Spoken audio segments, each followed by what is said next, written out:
Hello hall. So എല്ലാവരും Christmas എക്സാമിൻ്റെ പ്രിപ്പറേഷനിലായിരിക്കും. So ഞാൻ ഈ വീഡിയോയുമായി വന്നിട്ടുള്ളത് മാത്സിൻ്റെ ഒരു എക്സാം പോയിന്റ് ഓഫ് വ്യൂ പറയാനാണ്, ഒരു അനാലിസിസ് പറയാനാണ്. സോ നോക്കിക്കോളൂ കേട്ടോ.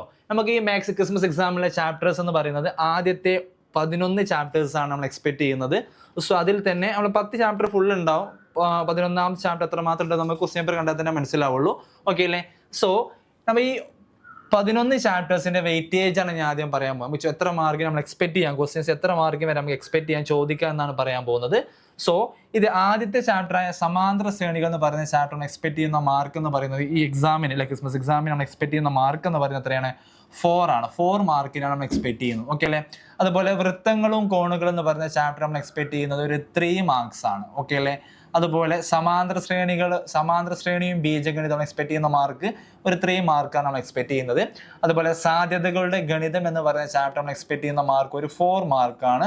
അതുപോലെ രണ്ടാംഗതി സമവാക്യം എന്ന് പറയുന്ന ചാപ്റ്റർ നമ്മൾ എക്സ്പെക്ട് ചെയ്യുന്ന ഒരു മാർക്ക് എന്ന് പറയുന്നത് 4 ആണ്. ത്രികോണമിതി ഇവിടെ നിന്ന് അങ്ങോട്ടായിരിക്കും ഏറ്റവും കൂടുതൽ വെയിറ്റേജ് വരുന്ന ചാപ്റ്റേഴ്സുകൾ. ഓക്കെ അല്ലേ? സോ ത്രികോണമിതി നമ്മൾ എക്സ്പെക്ട് ചെയ്യുന്ന ഒരു മാർക്ക് 12 മാർക്സ് അപ്രോക്സിമേറ്റ് നമ്മൾ എക്സ്പെക്ട് ചെയ്യുന്നുണ്ട്.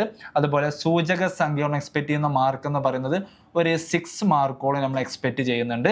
തൊടുവരകൾ എന്ന് പറയുന്ന വലിയൊരു ചാപ്റ്ററാണ്, അതും നമ്മളൊരു 12 മാർക്കിന് എക്സ്പെക്ട് ചെയ്യുന്നുണ്ട്. അതുപോലെ ബഹുപദങ്ങളും സമവാക്യങ്ങളും നമ്മളൊരു 10 മാർക്ക് എന്ത് ചെയ്യുന്നുണ്ട് ഈ ക്രിസ്മസ് എക്സാമിന് എക്സ്പെക്ട് ചെയ്യുന്നുണ്ട്. അതുപോലെ വൃത്തങ്ങളും വരകളും എന്ന് പറയുന്ന ചാപ്റ്റർ നമ്മളൊരു 5 മാർക്ക് അല്ലെങ്കിൽ 8 മാർക്ക് നമുക്ക് എന്ത് ചെയ്യാം, എക്സ്പെക്ട് ചെയ്യാം. ജാമിതിയും ബീജഗണിതവും ആ ചാപ്റ്റർ നമ്മൾ എക്സ്പെക്ട് ചെയ്യുന്ന ഒരു മാർക്ക് ഒരു 7 മാർക്കാണ് ഈ എക്സാമിന് നമ്മൾ എക്സ്പെക്ട് ചെയ്യുന്നത്. ഓക്കെ അല്ലേ? സോ ഇതായിരിക്കും നിങ്ങൾ എക്സാമിൻ്റെ ഒരു ഓവറോൾ വെയിറ്റേജ് എന്ന് പറയുന്നത്.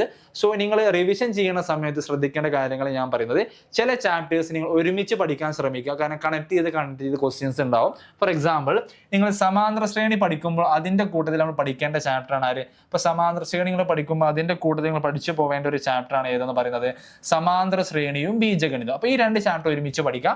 അതിൻ്റെ കൂടെ പഠിക്കേണ്ട ചാപ്റ്ററാണ് ഇത് രണ്ടാംഗതി സമവാക്യങ്ങൾ.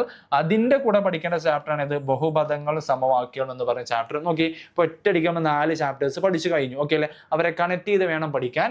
അതുപോലെ നിങ്ങൾ ഒരുമിച്ച് പഠിക്കേണ്ട ചാപ്റ്റേഴ്സ് ആണ് ഇത് വൃത്തങ്ങളും കോണുകളും. അതുപോലെ വൃത്തങ്ങളും കോണും പഠിച്ച ഉടനെ നിങ്ങൾ പഠിക്കണം, വൃത്തങ്ങളും വരകളും പഠിക്കണം. അതിനുശേഷം നിങ്ങൾ പഠിക്കേണ്ടതാണെന്ത് തൊടുവരകൾ എന്ന് പറയുന്ന ചാപ്റ്റർ ഇവിടെ. അപ്പോൾ ടോട്ടൽ ഇവിടെ 4 ചാപ്റ്റർ കവർ ചെയ്തു, നമ്മൾ ഇവിടെ 3 ചാപ്റ്റർ കവർ ചെയ്തു.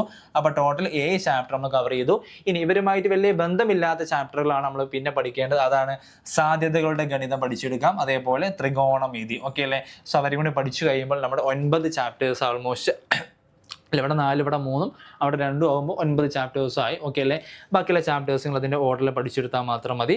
ഐഡിയ മനസ്സിലായല്ലോ? അപ്പോൾ ഇങ്ങനെ കണക്ട് ചെയ്ത് പഠിക്കുമ്പോൾ നിങ്ങൾക്ക് അവിടെ നിന്ന് വരുന്ന ഒരുപാട് ക്വസ്റ്റ്യൻസ് എന്ത് ചെയ്യാൻ പറ്റും, നിങ്ങൾക്ക് സോൾവ് ചെയ്യാൻ കഴിയും. ഐഡിയ മനസ്സിലായല്ലോ? സോ ആദ്യം പഠിക്കേണ്ടത് സമാന്തര ശ്രേണി പഠിക്കുക, അതിൻ്റെ കൂടെ സമാന്തര ശ്രേണിയും ബീജഗണിതവും, അതിൻ്റെ കൂടെ പഠിക്കേണ്ട ചാപ്റ്ററാണ് രണ്ടാംഗതി സമവാക്യങ്ങൾ, പിന്നെ ബഹുപദങ്ങളും സമവാക്യങ്ങളും. ഓക്കെ അല്ലേ? അതേപോലെ വൃത്തങ്ങൾ പഠിക്കുക, അതേപോലെ വൃത്തങ്ങളും വരകളും പഠിക്കുക.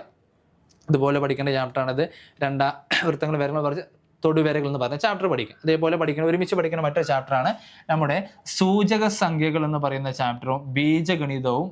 ഓക്കെ അല്ലേ? ജാമിതിയും ബീജഗണിതവും പറയുന്ന ചാപ്റ്റർ ഒരുമിച്ച് പഠിക്കുക. സൂചക സംഖ്യകളും ജാമിതി ബീജഗണിതം ഒരുപാട് ബന്ധം വരുന്ന ചാപ്റ്റേഴ്സ് ആണ്. സോ 2 ചാപ്റ്റർ ഒരുമിച്ച് പഠിക്കുക. സോ എല്ലാവരും നല്ലപോലെ എക്സാമിന് പ്രിപ്പയർ ചെയ്യുക. ഈ ഒരു വെയിറ്റേജ് അനുസരിച്ച് നിങ്ങൾ പ്രിപ്പയർ ചെയ്യുക. സോ എല്ലാവർക്കും ഓൾ ദ ബെസ്റ്റ്.